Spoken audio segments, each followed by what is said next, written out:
ಕ್ಷೇತ್ರದಲ್ಲಿ ಗಣನೀಯವಾಗಿ ಹೆಚ್ಚಾಗಿ ಗುರುತಿಸಿಕೊಳ್ತಾ ಇರೋದೇ ನಮ್ಮ ಪ್ರೀತಿಯ ಮಹಿಳೆಯರು ಸಮಾಜದ ಜವಾಬ್ದಾರಿಯ ಸ್ಥಾನಗಳನ್ನು ಗುರುತಿಸಿಕೊಂಡು ಅದರಲ್ಲಿ ತಮ್ಮದೇ ಆದ ಛಾಪನ್ನು ಮೂಡಿಸುವಲ್ಲಿ ಈಗ ಮೇಲುಗೈಯನ್ನು ಸಾಧಿಸಿದ್ದಾರೆ. ಎಲ್ಲ ಉದ್ಯಮಗಳಲ್ಲೂ ಕೂಡ ಮಹಿಳೆಯರನ್ನ ನಾವು ಪ್ರಮುಖವಾಗಿ ಗುರುತಿಸಬಹುದು. ಅಂತಹ ಮಹಿಳಾ ದಿನಾಚರಣೆ ಈ ಒಂದು ಸಂಸ್ಥೆಯನ್ನು ಕೂಡ ಕರೆಸಿಕೊಂಡು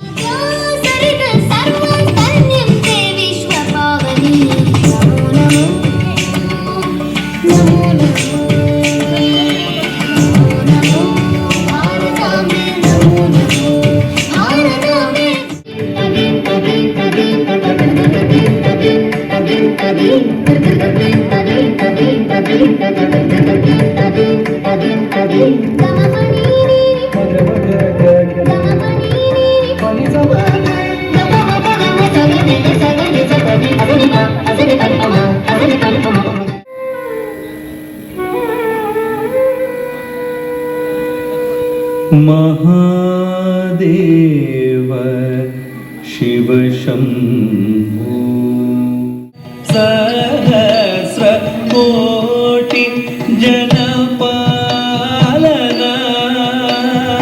साधु संरक्षणा पावन साधु संरक्षणा.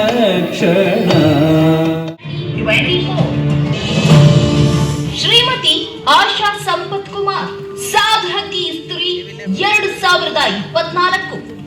ಒಬ್ಬ ಮಹಿಳೆ ಮನಸ್ಸು ಮಾಡಿದ್ರೆ ಏನು ಬೇಕಾದರೂ ಸಾಧಿಸಬಹುದು ಅನ್ನೋದಕ್ಕೆ ನೈಜ ನಿದರ್ಶನ ಶ್ರೀಮತಿ ಆಶಾ ಸಂಪತ್ ಕುಮಾರ್. ಹೌದು, ಶಿಕ್ಷಣ ಕ್ಷೇತ್ರದಲ್ಲಿ ಏನಾದರೂ ಸಾಧಿಸಬೇಕು ಎಂಬ ಇವರ ಹಂಬಲದ ಪ್ರತಿಫಲವೇ ಶ್ರೀ ಪಟೇಲ್ ಸಮೂಹ ವಿದ್ಯಾಸಂಸ್ಥೆ. ಇವತ್ತು ಈ ಗಟ್ಟಿಗೆತ್ತಿ ಮಹಿಳೆ ಹಲವಾರು ವಿದ್ಯಾರ್ಥಿಗಳ ಪಾಲಿಗೆ ಸಾಕ್ಷಾತ್ ಸರಸ್ವತಿಯ ಸ್ವರೂಪವೇ ಆಗಿದ್ದಾರೆ. ಶ್ರೀ ಪಟೇಲ್ ಸಮೂಹ ವಿದ್ಯಾಸಂಸ್ಥೆಯ ಮೂಲಕ ಸಾಮಾನ್ಯ ಕುಟುಂಬದ ಮಕ್ಕಳಿಗೂ ಗುಣಮಟ್ಟದ ಶಿಕ್ಷಣವನ್ನ ನೀಡುತ್ತಾ ಬಂದಿದ್ದಾರೆ. ಶ್ರೀ ಪಟೇಲ್ ಸಮೂಹ ವಿದ್ಯಾಸಂಸ್ಥೆ ಉಪಾಧ್ಯಕ್ಷೆಯೂ ಆಗಿರುವ ಇವರ ಸೇವೆ ನಿಜಕ್ಕೂ ಹೆಮ್ಮೆಯನ್ನ ಮೂಡಿಸುವಂತಿದೆ. ಪತಿ ಮತ್ತು ಕುಟುಂಬದಿಂದ ಸಿಕ್ಕ ಸಾಥನಿಂದ ಇವತ್ತು ಶ್ರೀ ಪಟೇಲ್ ಸಮೂಹ ವಿದ್ಯಾಸಂಸ್ಥೆಯು ವಿದ್ಯಾರ್ಥಿಗಳ ಬಾಳಲ್ಲಿ ಹೊಸ ಚೈತನ್ಯವನ್ನ ಮೂಡಿಸುತ್ತಿದೆ. ಕಲಿಕೆಗೆ ಬೇಕಾದ ಪೂರಕ ವಾತಾವರಣ ಈ ಸಂಸ್ಥೆಯಲ್ಲಿ ಸಿಗುತ್ತಿದೆ. ಇದೀಗ ಇವರ ಸಾಧನೆಯನ್ನ ಮೆಚ್ಚಿ ಶಿವಶ್ರೀ ಮೀಡಿಯಾ ಪ್ರೈವೇಟ್ ಲಿಮಿಟೆಡ್ ಸಾರಥ್ಯದ ರಾಜ್ ನ್ಯೂಸ್ ಹಾಗೂ ರಾಜ್ ಮ್ಯೂಸಿಕ್ ಆಯೋಜಿಸಿರುವ 2024ರ ಸಾಧಕಿ ಸ್ತ್ರೀ ಪುರಸ್ಕಾರ ನೀಡಿ ಗೌರವಿಸಲಾಗುತ್ತಿದೆ.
Thank you Chaitra.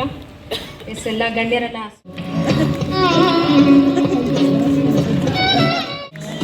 ಶಿಕ್ಷಣ ಕ್ಷೇತ್ರದಲ್ಲಿ ತಮ್ಮದೇ ಆಗಿರುವಂತಹ ಒಂದು ವ್ಯಕ್ತಿತ್ವ ಸಾಧನೆ ಮಾಡಿ ಎಲ್ಲರಿಗೂ ಮಾದರಿ ಆಗಿರುವಂತಹ ಆಶಾ ಸಂಪತ್ ಕುಮಾರ್ ಅವರು ಶಿಕ್ಷಣ ಕ್ಷೇತ್ರದಲ್ಲಿ ಬೇರೆಯವರು ಬೆರಗಾಗುವಂತಹ ಒಂದು ಸಾಧನೆಯನ್ನ ಮಾಡಿದ್ದಾರೆ.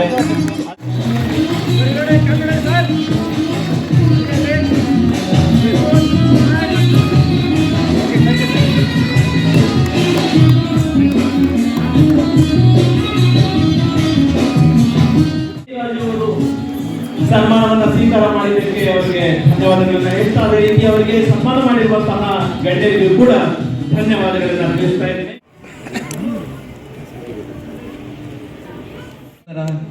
ಖಾದರ್ ಭಯ್ಯರವರಿಗೆ ಹಾಗೂ ಇನ್ನೊಬ್ಬ ಸಹೋದರ ಆರೋಗ್ಯ ಮಂತ್ರಿ